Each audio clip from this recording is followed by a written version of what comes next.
धर्म ग्रंथों के अनुसार एक बार ऋषि दुर्वासा के श्राप के कारण स्वर्ग ऐश्वर्य विहीन हो गया।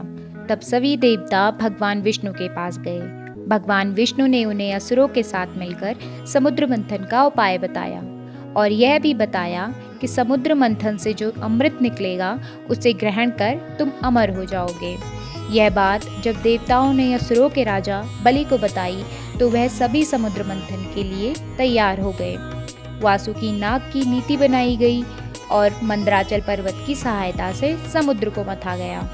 समुद्र मंथन से उच्च श्रवा घोड़ा, इरावत हाथी, लक्ष्मी, भगवान धन्वंतरी सहित 14 रत्न निकले। समुद्र मंथन में सबसे पहले कालकूट नामक विष निकला था। विष को देखकर सारे देवता तथा असुर काफी डर गए थे तथा संसार की रक्षा करने हेतु भगवान शिव ने उस कालकूट विष को पी लिया।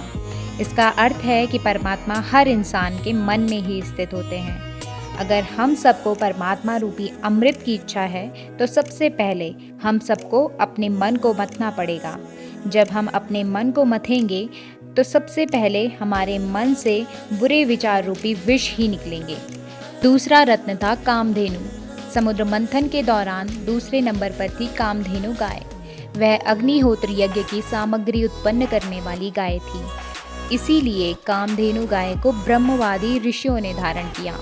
कामधेनु मन की निर्मलता का प्रतीक है, क्योंकि किसी भी इंसान के मन से बुरे विचार निकल जाने पर उसका मन निर्मल हो जाता है। इस प्रकार तीसरे नंबर पर उच्च श्रवा घोड़ा निकला। इस घोड़े को असुरों के राजा बलि ने ग्रहण किया तथा इसका रंग सफेद था। उच्च श्रवा घोड़ा मन की गति का प्रतीक है। दुनिया में मन की गति को ही सबसे अधिक गतिशील माना गया है। अगर आप अमृत रूप परमात्मा की प्राप्ति करना चाहते हैं तो आपको अपने मन की गति पर नियंत्रित रखना होगा, तभी आप परमात्मा को पा सकते हैं। समुद्र मंथन के दौरान चौथे क्रम में ऐरावत हाथी निकला था। ऐरावत हाथी के 4 बड़े बड़े दांत थे, जिसकी चमक कैलाश पर्वत से भी अधिक थी। ऐरावत हाथी को देवराज इंद्र ने अपने पास रख लिया था। ऐरावत हाथी बुद्धि का प्रतीक है और उसके 4 दांत लोभ, मोह, वासना और क्रोध का प्रतिनिधित्व करते हैं। शुद्ध व निर्मल बुद्धि से ही हम भगवान की प्राप्ति कर सकते हैं। समुद्र मंथन के 5वें क्रम में कौस्तुभ मणि निकली थी, जिसे भगवान श्री हरि विष्णु ने अपने हृदय पर धारण कर लिया। कौस्तुभ मणि प्रतीक है भक्ति का। जब आपके मन से सारे विकार निकल जाएंगे तब आपके मन में भक्ति ही शेष रह जाएगी। 6ठे नंबर पर कल्प वृक्ष निकला था। सारी इच्छाओं की पूर्ति करने वाले कल्प वृक्ष को स्वर्ग के देवताओं ने स्वर्ग में स्थापित कर दिया। कल्प वृक्ष हमारी इच्छाओं का प्रतीक है। अगर आप अपने जीवन में परमात्मा रूपी अमृत को प्राप्त करना चाहते हैं तो आपको अपनी सभी इच्छाओं का त्याग करना होगा। अगर मन में इच्छाएं होंगी तो आप परमात्मा को प्राप्त नहीं कर पाएंगे। समुद्र मंथन के दौरान 7वें क्रम में रंभा नामक अप्सरा निकली थी, जो बहुत ही सुंदर थी। वह बहुत सुंदर वस्त्र और आभूषण पहने हुई थी। उसकी चाल मन को लुभाने वाली थी। रंभा अप्सरा को भी देवताओं ने अपने पास रख लिया। अप्सरा प्रतीक है इंसान के मन में छुपी वासना का। जब कभी हम सब किसी विशेष काम में लगे होते हैं तब हम सबके अंदर वासना आकर हम सबका मन विचलित करने का प्रयास करती है। उस स्थिति में हम सबको अपने मन पर नियंत्रण रखना चाहिए। 8वें क्रम में देवी लक्ष्मी निकली थी।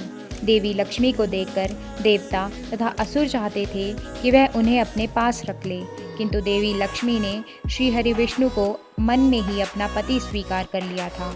लक्ष्मी प्रतीक है धन, वैभव, ऐश्वर्य और सांसारिक सुखों का।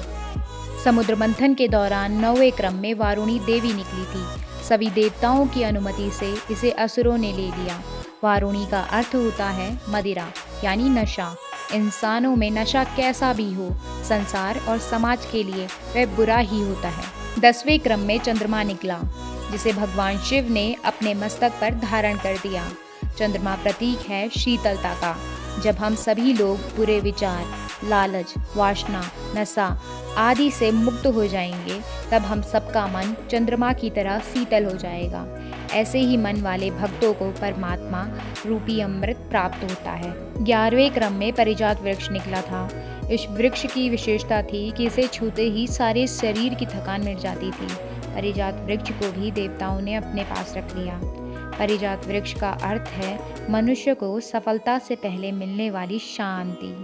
जब हम परमात्मा के निकट पहुंचते हैं तो हमारी थकान मिट जाती है और हम सबके मन में शांति का एहसास होता है। समुद्र मंथन की इस प्रक्रिया में 12वें क्रम में पांचजन्य शंख निकला था।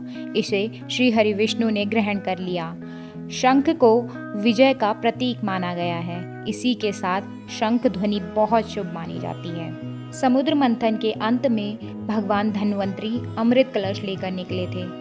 भगवान धन्वंतरी प्रतीक है निरोगी तन व निर्मल मन का। जब हम सबका तन निरोग और मन निर्मल हो जाता है तभी हमें परमात्मा की प्राप्ति होती है। इसका अर्थ यह है कि 5 कर्म इंद्रियां, 5 जनेंद्रियां और अन्य 4 मन, बुद्धि, चित्त, अहंकार, अगर हम इन सभी पर नियंत्रण करने में कामयाब रहते हैं तभी हम सबको अपने जीवन में परमात्मा अर्थात अमृत की प्राप्ति हो पाएगी।